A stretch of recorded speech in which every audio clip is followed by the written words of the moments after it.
अस्सलाम वालेकुम नाज़रीन, मैं हूं जमील अख्तर गौरी, साबिक AD standard development and dissemination Punjab health care commission, और आप देख रहे हैं मेरा digital channel health care establishment. नाज़रीन, आज का हमारा व्लॉग जो है वो उन नौसरबाजों से मुताल्लिक है जो पंजाब हेल्थ केयर कमीशन के नाम पे फ्रॉड कर रहे हैं और लोगों से जो है वो सादा लोगों से, जिन लोगों के इल्म में कोई बात नहीं होती, उनसे वो पैसे जो है वो वसूल करते हैं। और किस तरह से करते हैं? पंजाब हेल्थ केयर कमीशन के दफ्तर के बाहर जो है वो कुछ टाउट्स जो हैं वो मौजूद हैं और वो लोगों को, सादा लोगों को बहकाते हैं और उनसे पैसे जो है वो वसूल करते हैं, ऐंठते हैं और गायब हो जाते हैं।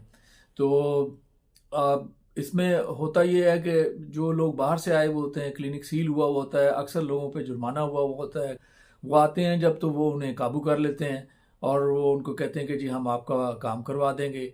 अच्छा, इस तरह के वाक़यात, बहुत से वाक़यात हुए हैं कि कुछ लोगों को तो यहाँ तक कहा गया कि जी आपका जुर्माना जो है, जो ये हुआ है, ये जो 3 लाख आपका जुर्माना हुआ है, आप हमें 50,000 रुपये दें, हम बार बार जो है आपका ये जुर्माना जो है वो ख़त्म करवा देंगे।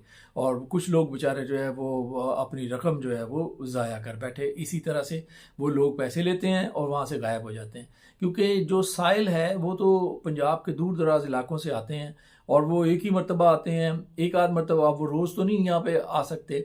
तो ये उन सादा लोगों को जो है वो ठगते हैं और गायब हो जाते हैं। तो पिछले दिनों कमीशन ने जो है इनके खिलाफ एक्शन लिया था और इन लोगों के खिलाफ जो है वो FIR दर्ज करवाई थी, मुकदमा दर्ज किया था और इनकी गिरफ्तारियां भी हुई। फिर ये ज़मानत पे रहा हो गए और ज़मानत पे आने के बाद ये काम जो है वो फिर से दोबारा से जो है वो शुरू हुआ है।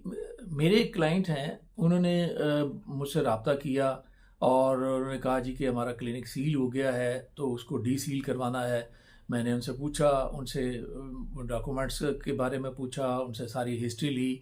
उन्होंने बताया कि जी हमें इल्म नहीं था, हम ये समझते थे कि पंजाब हेल्थ केयर कमीशन जो है वो अगर रजिस्टर्ड नहीं है क्लिनिक तो वो टाइम देता है और 1 माह का या 2 माह का टाइम देता है, तो उसमें जो है ना रजिस्ट्रेशन हासिल कर ली जाती है। इसलिए हमने जो है क्लिनिक रजिस्टर नहीं कराया था। वो डेंटल क्लिनिक था और एक हाइजीनिस्ट जो है उसने डेंटिस्ट को हायर किया हुआ था और वो क्लिनिक जो है वो चला रहे थे।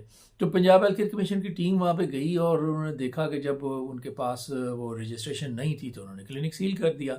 अब जब क्लिनिक सील हुआ तो ये साहब अपने एक दोस्त से उन्होंने मुलाकात की और उन दोस्त ने इन्हें एक नंबर दिया और वो नंबर लाहौर का था और लाहौर के एक साहब जो टाउट थे, उन्होंने अपने आप को पंजाब हेल्थ केयर कमीशन का एहलकार ज़ाहिर किया और उन्होंने कहा कि जी आपका मैं काम करवा दूंगा, आपका क्लिनिक जो है वो डीसील हो जाएगा, आप मुझे 30,000 रुपये जो है वो भिजवा दें ताकि मैं आगे जो है वो फीस दे सकूँ। तो इन्होंने 30,000 रुपये भिजवा दिए और कुछ दिन बाद उन साहब ने कहा कि जी मैंने करवा दिया है आपका सिलसिला और आप जो है वो क्लिनिक खोल लें। तो उन्होंने क्लिनिक खोल लिया। जब क्लिनिक खोल लिया तो दोबारा PHC की टीम जो है वो कुछ दिनों बाद उसने विज़िट किया और जब देखा उन्होंने कि क्लिनिक खुला हुआ है तो फिर उन्होंने उनसे पूछा कि जी आपने क्लिनिक कैसे खोला है? उन्होंने कहा जी हमारा क्लिनिक डीसील हो गया। तो टीम ने कहा कि जी अच्छा चलें फिर आप डीसील का लेटर हमें दिखा दें। तो डीसील का लेटर तो था नहीं। उन्होंने कहा जी डीसील का लेटर तो नहीं है, हमें पंजाब हेल्थ केयर कमीशन से फलां साहब थे, उन्होंने ये कहा कि जी आप ये जो है ना वो खोल लें। तो जो टीम थी उसने दोबारा वो क्लिनिक जो है वो सील किया और दोबारा सील जब कर दिया तो उसके बाद फिर इन साहब ने किसी ने मेरा नंबर दिया इनको या कहीं मेरी वीडियो कोई देखी तो फिर उन्होंने मुझसे रब्ता किया और फिर मैंने उन्हें बताया। मैंने कहा जी बाहर जो है वो केस ख़त्म नहीं होता। पंजाब हेल्थ केयर कमीशन में जब एक मरतबा मेमू कट जाता है क्वैकरी का, तो जब तक उसकी हेयरिंग नहीं होती उस वक्त तक वो केस डिसाइड नहीं होता। अगर लोग ये समझते हैं कि जी वो बाहर से पैसे दे के और वो हो जाता है और वो मुकमुका हो जाता है, तो ऐसी कोई बात जो है वो कमीशन में बिल्कुल नहीं होती। कमीशन ने बड़ा ट्रांसपेरेंट जो है वो सिस्टम इसका रखा हुआ है। तो देखें, सबसे पहले जो है वो हेयरिंग होती है। हेयरिंग में 2 लोग बैठते हैं, एक को आप अप्रोच कर लेंगे, दूसरे को नहीं कर पाएंगे। तो सपोज़ अगर अब मैं ट्रांसपेरेंसी की बात कर रहा हूँ कि कितना यहाँ पे ट्रांसपेरेंट काम है।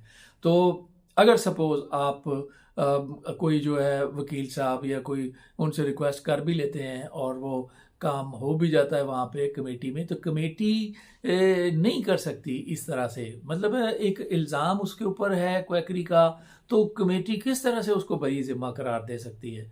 तो ये अगर उस बहुत ज़्यादा अगर 3 लाख रुपए जुर्माना बनता है तो 2 लाख रुपए जुर्माना कर देगी, लेकिन ख़त्म वो नहीं हो सकता। जिस तरह से ये बाहर जो है अफवाह होती है कि जी ख़त्म हो जाएगा, तो ख़त्म नहीं होता। अच्छा, अब यहाँ से जब ऑर्डर बन के जाता है तो फिर इसके बाद एक और स्क्रूटनी होती है। एक बड़ी टीम है जिसमें लीगल के लोग, एंटी क्वैकरी के लोग और ये माहिरीन जो हैं, बड़े माहिरीन जो हैं, जो बड़े रैंक के लोग जो हैं, वो बैठते हैं और वो उन ऑर्डर्स का फिर जायज़ा लेते हैं और वो ये देखते हैं कि जो कमेटी ने जुर्माना किया है वो कहीं कम तो नहीं किया, जुर्म बड़ा था और जुर्माना कम किया हो, कहीं ऐसा तो नहीं है। और फिर या जुर्म छोटा था और कमेटी ने जुर्माना ज़्यादा कर दिया हो, तो कहीं ऐसा तो नहीं है। तो वो कमेटी फिर डिसाइड करती है कि ये ऑर्डर, ये जुर्माना सही है या ये जुर्माने में कमी करनी है या इस जुर्माने को ज़्यादा करना है। तो वो वहाँ पे कमेटी फिर डिसाइड करती है, वो ऑर्डर अप्रूव होता है और फिर उसके बाद जो है वो मुतल्लिका शख्स तक पहुँचता है और अगर जुर्माना होता है तो उसको जुर्माना पे करना पड़ता है। इसके बगैर जो है क्लिनिक डी सील हो ही नहीं सकता। कोई कोर्ट नहीं इसको डी सील कर सकती जब तक पंजाब हेल्थ केयर कमीशन में केस नहीं चलेगा।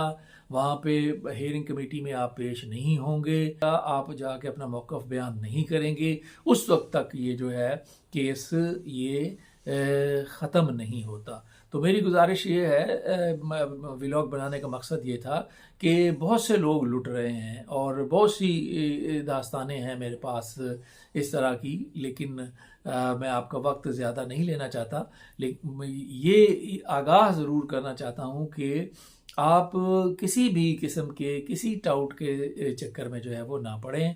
और अगर कोई आपसे इस तरह की कोई बात करता है कि जी इतने पैसे लूँगा मैं और आपका केस जो है वो ख़त्म हो जाएगा, तो ये समझ लें कि ये वो फ्रॉडिया है और वो फ्रॉड आपके साथ कर रहा है और आपको धोखा देगा और आपसे वो पैसे लेके गायब हो जाएगा। तो ऐसा बिल्कुल नहीं करें। अगर खुदा न खास्ता आपका कोई एंटी क्वैकरी में कोई क्वैकरी के सिलसिले में या वैसे किसी और सिलसिले में जो है वो क्लिनिक आपका सील हो जाता है, तो उसका प्रॉपर तरीका है, हमारी इसमें वीडियोस मौजूद हैं कि आपने क्या करना है।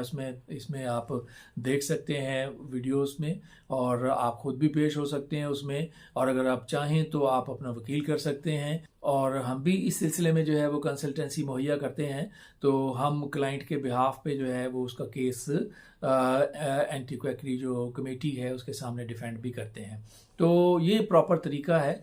तो अगर इस तरीके से आप अपना केस को डिफेंड करते हैं तो ये एक बिल्कुल सही तरीका है। इसके अलावा कोई और तरीका जो है वो मौजूद नहीं है। लिहाजा किसी के चक्कर में इस फ्रेब में ना आए कि आपका जुर्माना माफ़ हो जाएगा या आपको जो है ना वो बाहर से ही जो है वो डीसील ऑर्डर जो है वो मिल जाएगा। ऐसा बिल्कुल भी जो है वो कमीशन में नहीं होता। तो अब तक के लिए इतना ही। आइंदा आने वाले व्लॉग तक मुझे इजाज़त दीजिए। अपना और अपने इर्द गिर्द रहने वालों का बहुत सा ख्याल रखिएगा। अल्लाह हाफ़िज़।